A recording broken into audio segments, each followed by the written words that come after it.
Halo saudara, saya Umbu Bintang, Duta Bahasa NTT tahun 2017. Dalam rangka perayaan Semarak Bulan Bahasa dan Sastra yang jatuh pada bulan Oktober tahun 2020, Kantor Bahasa Nusa Tenggara Timur berkesempatan untuk berbincang bersama dengan Konsul Jenderal Republik Demokratik Timur Leste.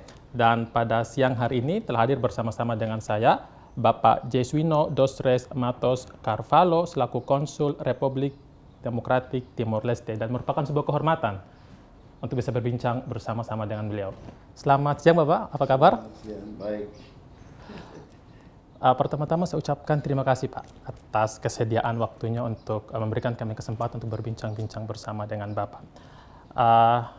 Pertama-tama berbicara tentang bahasa asing Bapak, di era globalisasi saat ini rasanya bahasa asing menjadi tuntutan yang harus dikuasai, harus dimiliki oleh generasi muda khususnya. Nah, bagaimana dengan di Timor Leste sendiri, Pak? Bagaimana dengan penggunaan bahasa asing sendiri di Timor Leste? Ya, sejak Timor Leste menyatakan diri merdeka, itu ada peran penting bahasa asing di Timor Leste karena ada kaitannya dengan peranan PBB waktu itu. Jadi bahasa asing yang dipakai di Timor Leste waktu itu dan sampai sekarang itu pertama bahasa Inggris, bahasa Portugis karena kita juga masuk dalam rumpun negara-negara berbahasa Portugis, dan lebih penting juga bahasa Indonesia karena masyarakat banyak yang bisa berbahasa Indonesia pada waktu itu dan sampai sekarang. Jadi peran bahasa asing itu satu hal bisa menghubungkan masyarakat satu negara dengan negara yang lain, khususnya pemuda di era sekarang. Itu bahasa asing itu sangat berkaitan erat sekali dengan bahasa-bahasa dunia globalisasi sekarang, terutama itu teknologi. Jadi semua teknologi sekarang itu mau tidak mau tuntutannya harus berbahasa asing. Jadi masyarakat Timor Leste juga sangat menyadari bahwa penguasaan bahasa asing itu sangat diperlukan, Pak ya. Lantas tadi Bapak sempat katakan ada beberapa bahasa asing yang digunakan, ada bahasa Inggris, Portu, kemudian bahasa Indonesia. Kalau boleh tahu yang mana Pak yang paling dominan yang digunakan di Timor Leste sendiri? Bahasa ofisial kita bahasa Indonesia, bahasa Portugis. Bahasa Portu. Dijadikan sebagai bahasa ofisial. Bahasa Inggris itu sudah sebagai bahasa internasional dan dipakai di mana-mana oleh NGO, oleh lembaga-lembaga asing di Timor Leste. Kalau bahasa Indonesia itu sangat dibutuhkan sekali karena sebagai bahasa pasaran juga. Masyarakat Timor Leste setelah melepaskan diri dari Negara Kesatuan Republik Indonesia, peran bahasa Indonesia masih tetap di sana karena banyak berhubungan dengan pedagang-pedagang dari Indonesia, mereka yang akan kuliah ke Indonesia, negara Indonesia, itu juga sangat memerlukan untuk bisa belajar bahasa Indonesia. Jadi juga diajarkan di sekolah-sekolah mungkin? Iya, di Timor Leste ada satu kurikulum mata pelajaran bahasa Melayu. Jadi itu yang diajarkan itu bahasa Indonesia. Bahasa Indonesia. Ya. Mulai dari jenjang SD sampai SMP. Mulai dari SMP sampai SMA. Ya. Lantas saya sempat membaca bahwa selain bahasa Indonesia yang digunakan dalam keseharian masyarakat Timor Leste juga ada bahasa Tetun. Bagaimana? Itu sebagai bahasa nasional, bahasa penghubung. Bahasa penghubung. Bahasa nasionalnya masyarakat Timor Leste adalah bahasa Tetun. Jadi bahasa Tetun sudah wajib Pak ya? Ya, ada dua bahasa ofisial, itu bahasa Tetun sama bahasa Portugis, dan bahasa Tetun sebagai bahasa nasional masyarakat Timor Leste. Tadi sempat disinggung bahwa bahasa Indonesia juga sempat digunakan di sana. Kalau boleh tahu nih Pak, seberapa penting sih penggunaan bahasa Indonesia bagi masyarakat Timor Leste selain dari perdagangan? Satu, karena Timor Leste ini satu negara yang satu daratan dengan Provinsi NTT yang berbahasa Indonesia sebagai bahasa nasional. Kemudian yang satu lagi, banyak pemuda-pemuda Timor Leste yang mengambil langkah jenjang pendidikannya di Indonesia. Jadi ya penting sekali kalau mereka harus belajar bahasa Indonesia sebagai bahasa pengantar nanti di pendidikan. Kemudian yang satu lagi, banyak pedagang-pedagang Indonesia yang ada di Timor Leste yang selama ini akrab sekali dengan masyarakat Timor Leste, dan mereka tidak perlu perlu ini karena masyarakat Timor Leste sudah banyak yang pintar bahasa Indonesia. Saya punya teman juga beberapa dari Timor Leste, dan teman-teman mahasiswa beberapa di antaranya masih sulit untuk berkomunikasi bahasa Indonesia dengan baik dan benar, khususnya selain dalam komunikasi verbal tetapi juga dalam tulisan. Bagaimana Bapak melihat fenomena seperti ini, Pak? Maksudnya dari Timor Leste? Iya, teman-teman. Ya, mereka mahasiswa yang baru angkatan setelah merdeka. Oke. Itu memang sedikit sulit berbahasa Indonesia. Makanya pemerintah Indonesia sudah mendirikan pusat budaya Republik Indonesia di Timor Leste. Sebelum mereka ke Indonesia untuk melangkah ke jenjang pendidikan yang lebih ini, mereka bisa masuk dulu untuk ikut kursus bahasa Indonesia di pusat budaya Indonesia di Timor Leste. Karena memang mereka selama ini jenjang pendidikan yang mereka ikut mulai dari SMP sampai SMA ini masih sudah dalam era kemerdekaan. Jadi mereka kadang juga agak susah. Jadi yang dimaksudkan dengan pusat pembelajaran budaya itu program BIPA mungkin? Iya. Iya, masalah BIPA sudah ada di situ. Berarti Bapak sudah cukup familiar lah ya dengan program BIPA. Ya.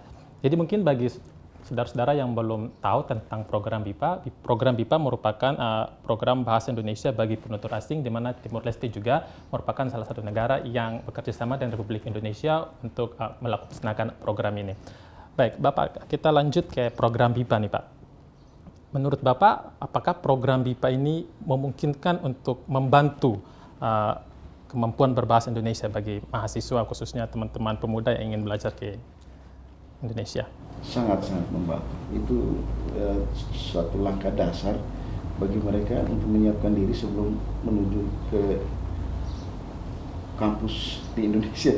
Jadi sebelum masuk ke jenjang pendidikan yang lebih tinggi di Indonesia disarankan, dan sudah pernah kita sampaikan bahwa sebelumnya kalau bisa kalian memegang sertifikat dari Pusat Budaya Indonesia, itu dari program BIPA, supaya mereka lebih ini. Kalau tidak sampai ke sini nanti butuh waktu lama, minimal 1 tahun lah mereka harus adaptasi untuk bisa belajar bahasa Indonesia. Tapi sebelum ke sini mereka masuk ke Pusat Budaya Indonesia melalui program BIPA, itu sangat membantu sekali. Itu diharapkan. Jadi kegiatannya untuk program BIPA ini terfokus di ibu kota negara, atau juga dilakukan di sini di bawah pengawasan konsul? Ya, sementara di sini kita mau usahakan supaya kalau memang mereka di sini ada minat untuk bisa belajar bahasa Indonesia, karena buru-buru sudah ke sini, kita sudah upayakan. Cuman mungkin karena situasi corona ini COVID-19 Pak ya, jadi tertunda rencananya. Kemarin kita sempat kontak beberapa mahasiswa di sini yang memang mereka sudah berbahasa Indonesia juga. Baik. Karena di sana ya seperti tadi saya bilang, jadi karena mendadak ke sini ikut pendaftaran, akhirnya mereka harus adaptasi, jadi susah. Kita bisa dengan program BIPA ini kita bisa kerjasama untuk bisa membantu mereka.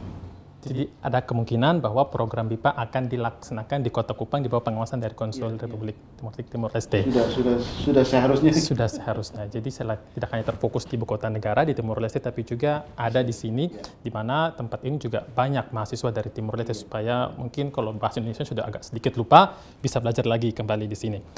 Pak, lanjut tentang program BIPA. Bagaimana Bapak melihat program BIPA ini dengan diplomasi antara Indonesia dan Timor Leste, khususnya di era globalisasi saat ini? Ya, satu hal dalam masalah komunikasi.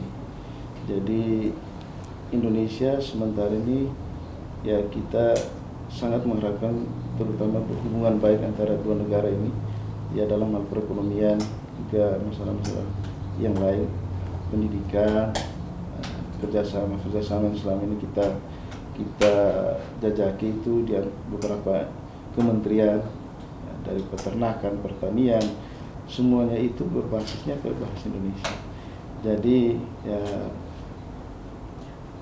bahasa Indonesia sebagai salah satu bahasa asing yang perlu kita pertahankan, karena dalam hal hubungan diplomasi antara dua negara ini. Jadi ke depan semoga semua yang kita bina ini akan lebih lancar kalau masyarakat kita ini juga kita ikutkan. Jadi misalkan di perbatasan Indonesia NTT dengan Timor Leste itu ada relasi-relasi budaya yang sangat erat. Jadi sebagai bahasa komunikasinya bahasa Indonesia lah kita harus pakai, dan bahasa daerah di masing-masing tempat itu ada yang masih sama. Misalnya Malaka dengan Suai, Belu dengan Atambua dengan Maliana itu masih Pekusi dengan TTU. Jadi bahasa daerah situ ada. Cuman bahasa Indonesia sebagai bahasa penghubung, nanti kita ya kegiatan-kegiatan itu kita perlu sekali. Lebih-lebih ya kerjasama yang selama ini kita sudah adakan. Jadi melihat peluang kerjasama yang cukup besar, sehingga peluang untuk penggunaan bahasa Indonesia, pembelajaran bahasa Indonesia juga semakin ditingkatkan. Iya. Kemungkinan seperti itu, Bapak. Ya, Jadi sejauh ini yang Bapak lihat, bagaimana niat mahasiswa, khususnya Timor Leste yang ada di Indonesia, apakah ada menunjukkan niat yang luar biasa besar untuk belajar bahasa Indonesia sejauh ini sehingga Bapak berniat untuk membuka program BIPA di sini, atau? Saya lebih tekankan pertama mereka harus menggunakan pusat budaya Indonesia yang sudah ada di sana di Timor Leste.